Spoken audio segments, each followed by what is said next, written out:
Hey everyone, here OS and This is part one of our video first look at the AT&T Samsung Eternity. This is a basic feature phone here in the United States on contract with AT&T. This is a quad-band GSM SIM card-based world phone, so if you are someone who likes to travel a lot, this is good news because you'll be able to use this and get it unlocked using a large wealth of different carriers around the world. As far as features go, though, this is a feature phone, so it isn't anything close to even a smartphone experience. It doesn't have Wi-Fi, it doesn't have a lot of things. It even uses a resistive touchscreen that's quite tedious and hard to use. But with those things in mind, it does have Bluetooth. It is very well made and crafted, and as far as you know its limitations, it's a good, basic feature phone to get you started, as long as you don't need a smartphone like for web browsing and stuff like that. It does a pretty nice job as a candy bar form factor device. As far as the looks go, the Samsung Eternity is very nicely crafted and looks extremely nice. It's very modern and nice looking, but otherwise it's a very slate form factor oriented device, and it doesn't really stand out against a crop of touchscreen products out on the market right now. There's nothing about it that shouts "I'm special" or anything like that, but it still manages to look very elegant and sophisticated, and it fits in.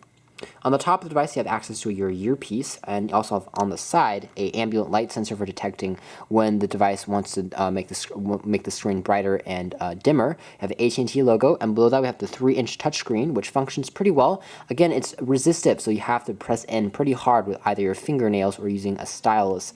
Not as good as a capacitive one. I don't think it will ever be as good, but it works, and of course, using Samsung's TouchWiz interface, things are optimized for with large icons and large dial pads, but still, you're not going to be browsing the web too much with this thing because, again, the web browser isn't optimized for a lot of finger friendliness. Below the Samsung logo, we have access to 3 buttons that take you to the back, and also they double as talk and end keys, and also as a power on and off key. They are tactile, easy to press, and risen above the surface, and I always prefer these physical buttons to, capacitive or touchscreen buttons. But the thing is, these buttons are not backlit, so under darker conditions, they will be hard to read and hard to, feel your way around. On the left-hand side of the device, you'll see that the handset is wrapped in this layer of chrome that makes it look a little bit more sophisticated and high-end than it really is. And we'll find access basically to your headphone jack, which also doubles as a charger. It uses a standard proprietary Samsung charger.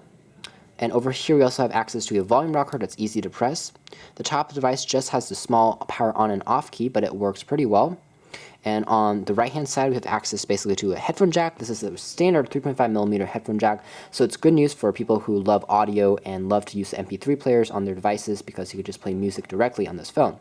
We also have on here a lock and lock key for unlocking the screen or locking the screen so it doesn't accidentally press something in your pocket, which is always good to see. Also, we have a dedicated 2-stage camera shutter key for taking pictures with the 3-megapixel camera on the back.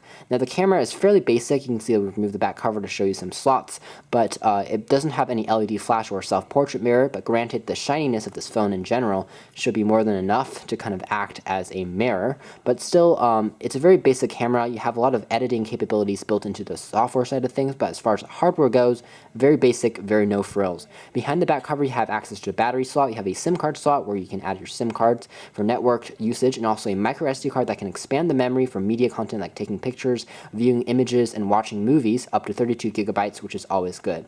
As far as weight goes, it feels pretty good in the hand, even though the phone is made entirely out of plastic, and we're pretty impressed with overall by the hardware and construction of this thing, very much on par with perhaps a iPhone 3G, if you want to say something like that. Especially in size and dimensions and in weight. The Samsung Eternity, a very interesting handset. In part 2, we'll cover the software and the UI. Thanks for watching our video first look, part 1 here at OS and VTXreviews.com for this feature phone here on AT&T service in the United States.